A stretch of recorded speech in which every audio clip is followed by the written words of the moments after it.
Good morning. Good morning, everyone. We are live. We are right here, ready ready to share with you this morning.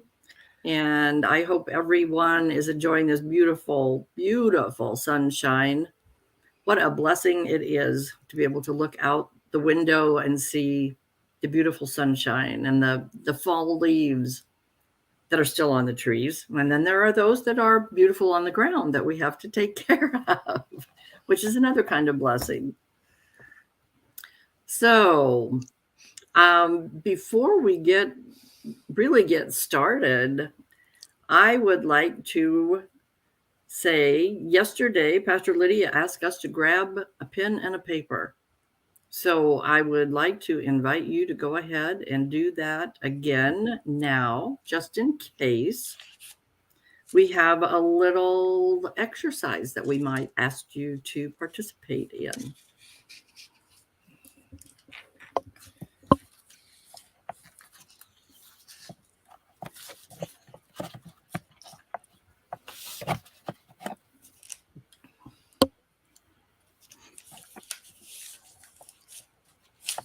Okay, so today, Debbie and I will be sharing about the blessings that we have in our lives and being a blessing to others as well.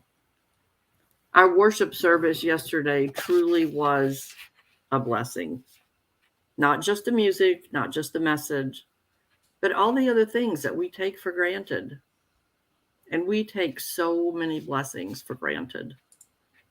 For example, Thomas bringing in the light to the sanctuary, reading of the scripture, honoring the saints for those who have gone past us this last year, sharing the sacrament of Holy Communion, and all those who assisted in our service. Just being able to sit with friends and worship together. What a blessing that is. And then there was the sunshine streaming through the stained glass windows. What else do you recall from blessings from yesterday morning? Well, the beautiful decorations that Patricia provided on the kneeling rail, they were truly meaningful and appropriate. It just fit the service very, very well, and I loved looking at them. Yes, that really was a beautiful, beautiful addition. And the smell of rosemary, that's just I just love the smell of rosemary and the meaning behind it. And I wonder if everybody understands the meaning behind the rosemary. Well, the healing and the sacrifice. Yeah, yeah.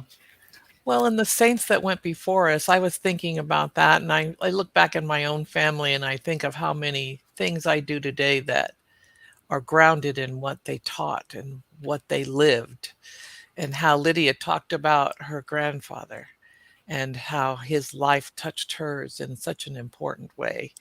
And I think we can all point to people in our uh, lives that have provided a signpost for us or some guiding light or something for us to that we could see worked well and we could use it in our own lives. Absolutely. I do remember also family growing up.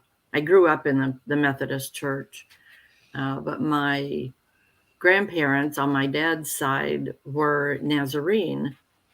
And I, I remember very, very, very young, I'm guessing 6, maybe 7.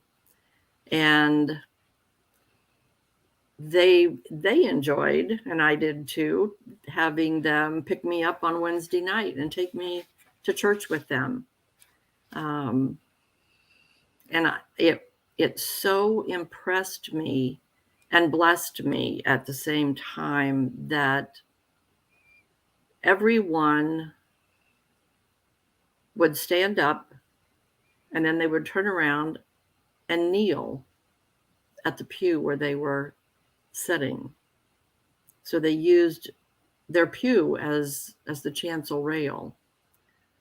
And as a young child, that was very impressive to me, how important it was for them to kneel during prayer and to pray as a community. I mean, it wasn't a group prayer. It was silent, um, except for the whispers that I heard in my ear that my grandmother would whisper the prayer in my ear. My So great Yeah, go go ahead. ahead. My great grandmother, I was very, very fortunate to have known her. And she comes to my mind, and I look back on her life and I look, the stories the family tells and the stories she would tell about her life. And then she lived her faith. She was a devout Catholic. And she would come stay with us for Lent.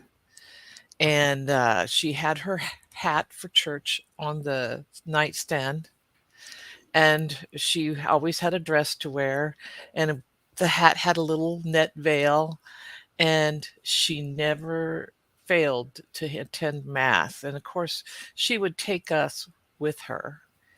And it was so foreign to us as to what was going on, and it was in a time that the services were all in Latin. And she was a nitty bitty thing. She was like 4'10", and but she was mighty, and so she would keep the two of us in line with her at mass on Sunday morning. And we were all fascinated with the up and down, like you say, the kneeling rail, watching the priest with the incense and the smell of it, and the wine being drunk at the altar. We were just all kind of fascinated with that and kind of giggly. And she would give us the elbow and we would have to settle down. But I remember those times. But she lived her faith. She never knew a stranger that she didn't bring home for dinner. Period. She always had a Yeah. table that was open. Well, and my grandparents lived in the country, but it was, yeah, that you just drop in to the next farmhouse, and if it was breakfast time, then you ate with them. Good morning, Donna, and good morning, Carrie. We are so glad to have you join us this morning. Good morning, Scott. Yes, good to see you guys. Interesting, Deborah, that my grandmother on my dad's side, my grandma Sadie, she too was 4'10". I think if she stretched her head up real tall, she was, but um, powerful, powerful woman of faith. And I do remember the hats. Hmm. My aunts all wore hats to church, and the veil. Um, And yeah. my mom had to develop some recipes using fish for fish on Friday. Oh, yes. And mom didn't like fish very well, but she, in honor of my grandmother, she learned how to make a salmon patties and tuna casserole and things of that nature that she didn't normally prepare, but because we needed to have a fish dish on Friday, it was just out Yeah, of our norm. right. But we do those things to bless others because that's what they are accustomed to and what is meaningful to them. Um, I'm going to repeat the what Debbie and I will be talking about today, and we hope that it stimulates thoughts and actions for you as well. Um, since we talked about blessings yesterday in worship, we will continue that conversation this morning. Not only how we are blessed, but also how we can be a blessing to others. Um, and we talked about the blessings of the worship service yesterday. To help us center ourselves and put our focus on God and our many blessings, I want you to just one, think of just one blessing that you had from yesterday and write it on the piece of paper. And if you don't have a pen and paper, grab that because I'm going to have you write a couple of things down today. One thing that you were blessed by yesterday.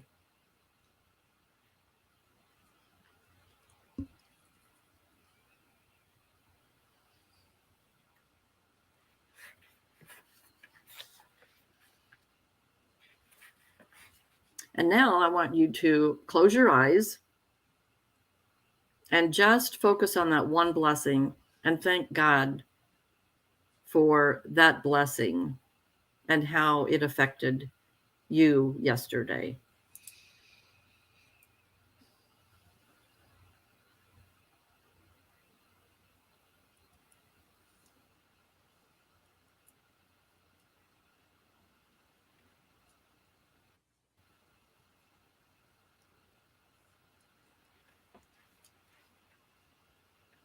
Okay.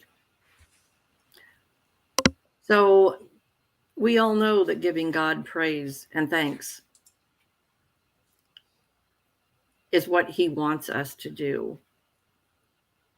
And he wants us to do that because it changes our frame of mind. It changes how we think and how we feel, how we react to others in different situations. Okay, one more time. Get your pen and paper.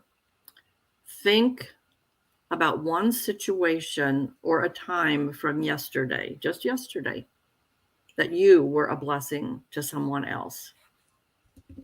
And write that down on your paper.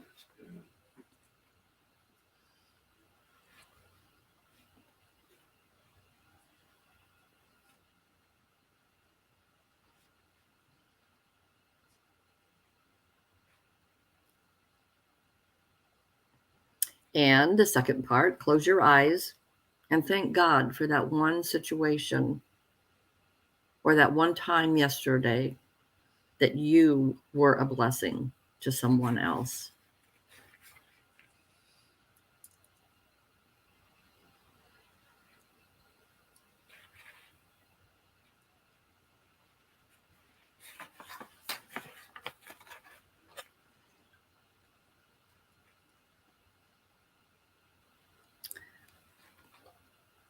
Thank you. Pastor Lydia suggested yesterday that sometimes we feel limited or restricted, or I kind of interpreted this a little differently, or that we don't have enough, or things aren't quite right. And that's when she asked us to grab our pen and paper and write down our blessings. What are we grateful for? You know, easy answers. What are we grateful for? I think the first thing most people say is family, their health, although some people don't claim good health at this time. We're thankful and blessed because we have a home, we have a roof over our heads. And then I immediately think to our regular attenders that don't have a roof over their head, with Patrick and Michael and another Mike that comes. I feel like we are a blessing to them, but they truly are a blessing to us, showing the strength of their faith and that they crave more of what God has to give and to offer. And they want that community that they feel when they're there with us. And a lot of times I think what we forget is that they give us, in a lot of ways, way more than we give them. I agree. I agree. I sitting in front of both of them yesterday and listening to them when they said the Lord's Prayer or the creed. Their heart was truly in what they were saying, and we can hope and we can pray that being with us will help them get out of the situation that they're in, and that they can take back what they have gained from being with us and share it with others, just like we can be a blessing to others. So, what are other things that we're grateful for, but we take for granted? I started making a list when I came upon that question. What are other things that we're grateful for, but we Well, take for granted? I was thinking about the service yesterday, and I was grateful for all the planning that went into that. Um, from Lydia with the message and the foresight to know where we need to go with that and to call upon those she knows with special gifts. And then for the lighting of the candle, like you said, for the people that put the pencils in the pews and that put the offering envelopes in the pews, to the people that vacuum the sanctuary, the dusting, the cleaning, all of that goes into making a hospitable and welcoming space for worship. It does, and I thought too, electricity. We Amen. oh my goodness, we take electricity for granted. So even when we lose power, what's the first thing we want to do? I'm going in the other room and I'm going to get something. Well, I'm going to flip the light switch that doesn't work. Well, and the heat, I was thankful for the heat yesterday Yes. because we hadn't had it so much the week before, but it was there in abundance yesterday. Oh, thank you for sharing that. Pastor Lydia, Patrick shared yesterday how thankful he felt for the rainbow he saw from the church entrance. Yes, God's promise to us all. That is powerful. We take for granted our sunshine. We take for granted the rain or running water. And heaven only knows we take for granted this internet service that we're using. Because when it doesn't work, we certainly are panicked. What are some other things that we take for granted? I know being pain free would be one. And Donna, I hope you're better this morning. We take for granted that we have shoes. We have police officers. We have doctors and nurses. I mean, the list, and I don't mean this in a negative way, but we are so ungrateful. We just don't think about the many things that God provides for us. The birds, the butterflies. I think I think there are those people who come to worship that are just happy to be in a space and have a peaceful moment. They may not hear the sermon, they may not, grasp the music or the special Bible verses, but they are just there to feel the sense of God's presence and peace. And I think we cannot stress that enough, that the worship space be a peaceful and welcoming spot. Very much so. And Debbie, I agree with you 100%. Just being there in the space, feeling God's love, feeling the love of those that are around you. And that's why it is so important for each of us to be a blessing to others on Sunday morning, not just go sit down in our pew and when the service is over to get up and leave. We need to be that blessing and touch the lives of others that are there to worship with us and to be with us just in that space. I have this verse that I came across while I was doing a little research, and it says it's Luke 6:38. And it's give and it will be given to you. A good measure pressed down, shaken together, and running over. Will be poured into your lap. For with the measure you use, it will be measured to you. That is beautiful. It It just will be given. It will be given to us. And that warm and welcoming spot that I so appreciated yesterday, it was just, it's a really a blessing to look out and see the familiar faces because people sometimes don't feel seen, but I like to look out and look at the familiar faces. I don't have all the names for them yet. You will. You will. But In but time you I will. but I but the smiling face I remember. It doesn't necessarily, maybe it's not as important what your name it is, but is what you bring, your smiling countenance, your presence, the trouble you took just to get there that morning. Absolutely. So, Pastor Lydia, I apologize. I was a little distracted yesterday morning during the service because when we started talking about blessings, the song, you know me, a song came into my head, and it was Count Your Blessings, the old version, not the ones instead of counting sheep, but count your blessings. And I want to share the words with you very quickly. When upon life's billows you are tempest tossed, when you are discouraged, thinking all is lost, count your blessings, name them one by one, and it will surprise you what the Lord hath done. Are you ever burdened with a load of care? Does the cross seem heavy? You are called to bear.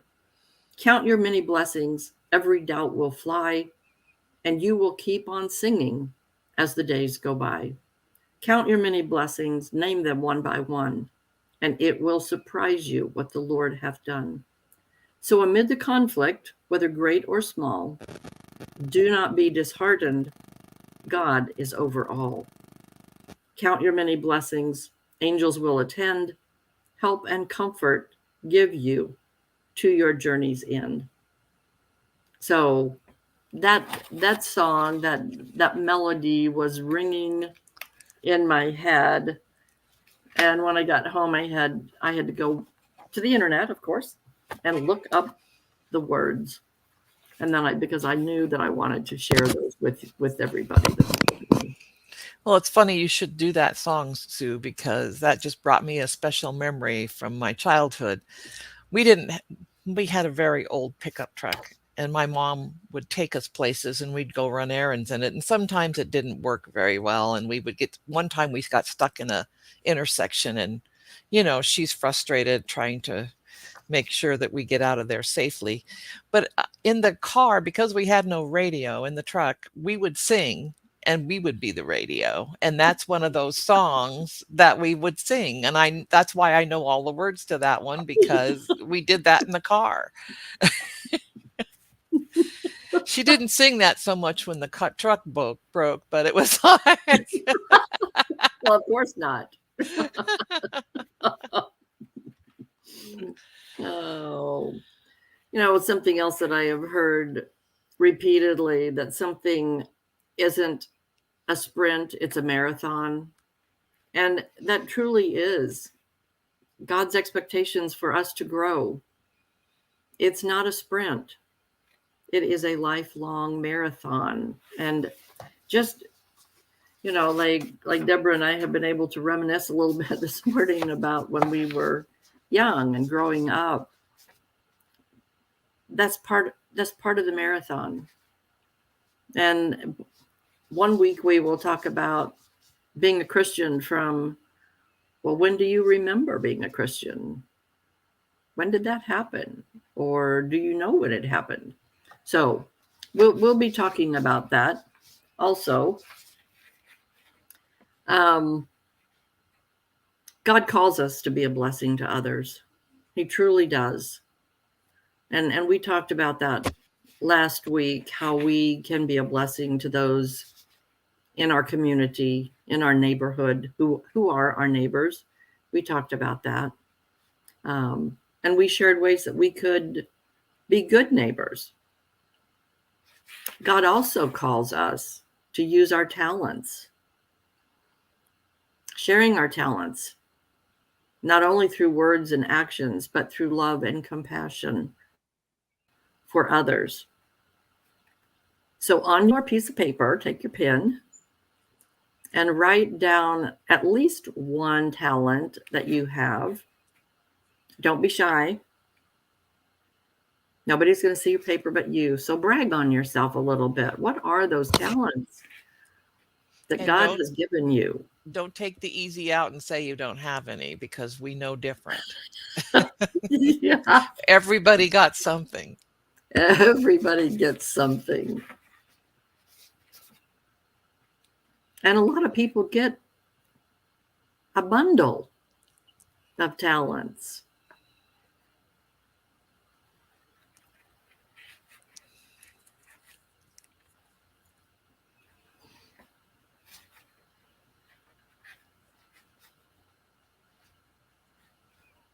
Okay. So not to put you on the spot, Debbie, but what did you write down? I said we weren't going to share these, but you know me. Yes. Well, and there are some that I didn't know I had until I became a much more mature adult. But I looked back on my life and I'd been walking in these gifts all along. And so um, the hang on just a second while I turn something off. Okay. Um, I have the gift of leadership and the gift of well, I have some worldly talents like singing and music and things of those nature, which I enjoy thoroughly. When you find those gifts that you have, walking in them brings you joy. There is no deeper joy than to know that you are walking in those gifts. There's a sense of deep satisfaction and peace, but it took me a lifetime to figure this out. I mean, I was in my 50s by the time I took a look in my rearview mirror to see what I'd been doing after I did a gift study at church. And we did this gift study and points out some of my gifts. And it was like, well, I look back at my life, I thought, I didn't think of myself as a leader, but I had been doing it unconsciously for years. Mm-hmm. You get thrust into stuff and you just do, and all of a sudden you're in a leadership position. You don't I didn't even stop to wonder about it. I just worked in it. But Yeah, that's exactly. And you took mine, so I'll share a different one. But leadership, when I thought about it, and it very quickly came to mind, clear back to when I was in high school. There were two situations. I was the leader of the United Methodist Youth Group, and I was also a leader of a school group. So I'm not, and henceforth, forever, I suppose. So my talent that God gave me was that of a caregiver. And, I've had people comment to me, you just automatically go into caregiver mode. Well, yes, I do. That's just what God gave me to do, to be a blessing to other people. And it really does tie up and tangle your heart, because it's a blessing to me to be a blessing to someone else in that way. So those of you that are watching us, I want you to think about your specific talents. How do we share those with others at First Church? I We have was several that are doing that. I was thinking as you were speaking that it's not only a joy and brings peace, but it's also a responsibility to our faith community to bring these things and share them. Yes. Um, and I think, to share them, what baton, what in this race of life, what baton are we carrying? And are we training someone? Is there someone right there beside us to take that baton and run with it, and keep the message going, keep the work that we're doing, keep that going? In other words, discipleship. Oh, that's the word. Yes. I love that.